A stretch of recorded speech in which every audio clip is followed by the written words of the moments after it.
नमस्कार दोस्तों, एक बार फिर आपका स्वागत है हमारे प्यारे से परिवार हिस्ट्री अपडेट में। दोस्तों, आज हम आपको बताने जा रहे हैं कि किस पाप के कारण हुई थी सबसे पहले द्रौपदी की मृत्यु। तो आइए जानते हैं कि क्या कारण था जिस वजह से पर्वतारोहण की तरफ जाते समय सबसे पहले द्रौपदी की मृत्यु हो गई। तो दोस्तों, यह है पांडव का स्वर्गारोहण की कहानी। महाभारत में 18 पर्व में से एक महाप्रस्थानिक पर्व है जिसमें पांडव की महान यात्रा अर्थात मोक्ष की यात्रा का उल्लेख है। इसके अनुसार सबसे पहले भारतवर्ष की यात्रा करने के बाद मोक्ष हासिल करने के उद्देश्य से पांडव हिमालय की गोद में चले गए। वहां मेरु पर्वत पार कर उन्हें स्वर्ग का रास्ता मिल गया। लेकिन इस रास्ते की यात्रा के दौरान सबसे पहले द्रौपदी की मृत्यु हुई और एक एक कर सारे पांडव मौत की आगोश में समाते गए, जबकि युधिष्ठिर सिर्फ एक ऐसे पांडव थे जिन्हें सशरीर स्वर्ग में प्रवेश करने की अनुमति मिली।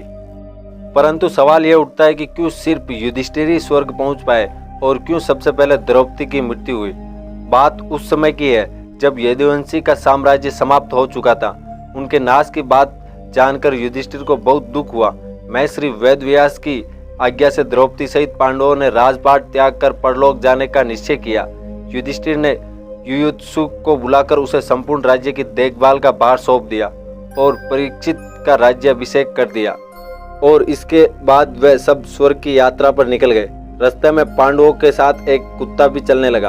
अनेक तीर्थों, नदियों और समुद्रों की यात्रा करते करते पांडव आगे बढ़ने लगे।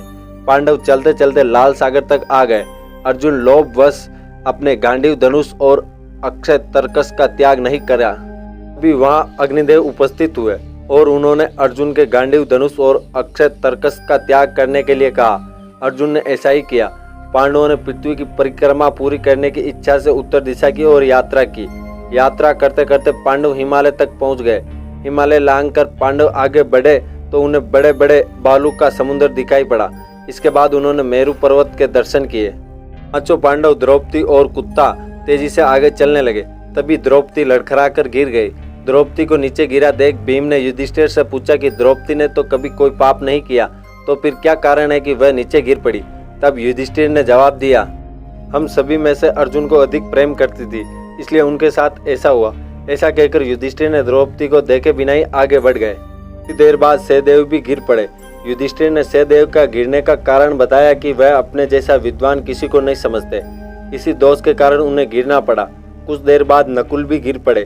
भीम के पूछने पर युधिष्ठिर ने बताया कि नकुल अपने रूप पर अभिमान करते थे, इसलिए उसकी यह गति हुई। थोड़ी देर बाद अर्जुन भी गिर पड़े। युधिष्ठिर ने भीमसेन को बताया कि अर्जुन को अपने पराक्रम पर अभिमान था। अर्जुन ने कहा था कि एक ही दिन में शत्रुओं का नाश कर देंगे, लेकिन वह ऐसा नहीं कर पाया। अपने अभिमान के कारण ही अर्जुन की यह हालत हुई। थोड़ा आगे चलते पर भीम भी गिर पड़े। तब युधिष्ठिर ने भीम को इसका कारण बताया कि वह बहुत खाते थे और अपने बल का झूठा प्रदर्शन करते थे, इसलिए उन्हें भूमि पर गिरना पड़ा। यह कहकर युधिष्ठिर आगे चल दिए, लेकिन केवल वह कुत्ता ही उनके साथ चलता रहा।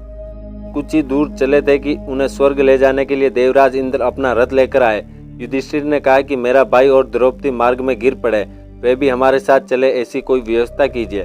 तब इंद्र ने कहा कि वह सभी पहले ही स्वर्ग पहुंच चुके हैं। वह सभी शरीर त्याग कर स्वर्ग पहुंचे, लेकिन आप सशरीर स्वर्ग में जाएंगे।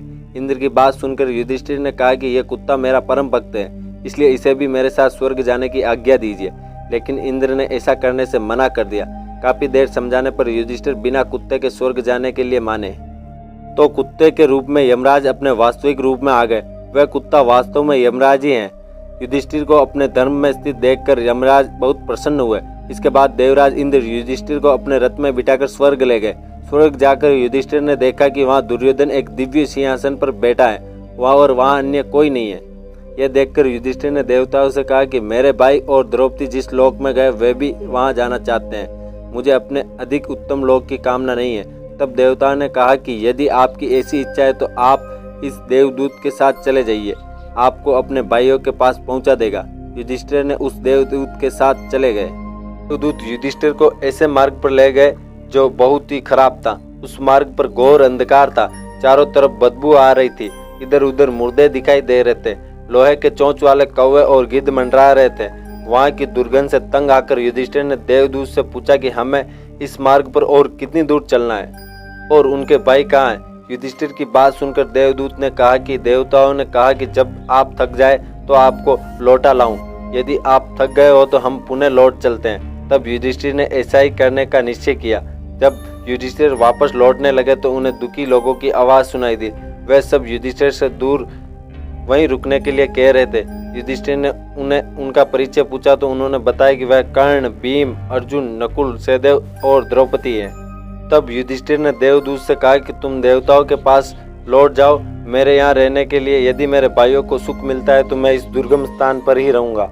देवदूत ने यह बात जाकर देवराज इंद्र को बता दी। युधिष्ठिर को उस स्थान पर अभी कुछ ही समय बीता था कि सभी देवता वहां आ गए। देवताओं के वहां आते ही वहां सुगंधित हवा चलने लगी, मार्ग प्रकाश छा गया।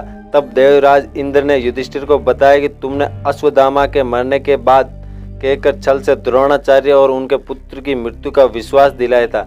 इसी के परिणाम स्वरूप तुम्हें भी छल से कुछ देर नरक के दर्शन करने पड़े।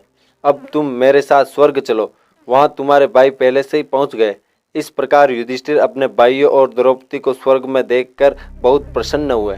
तो दोस्तों, आशा है कि आज का वीडियो आपको बहुत अच्छा लगा होगा। ऐसे और ज्ञानवर्धक वीडियो के लिए आप हमारे चैनल को जरूर सब्सक्राइब करें। तब तक के लिए धन्यवाद। जय हिंद, जय भारत, इंकलाब जिंदाबाद।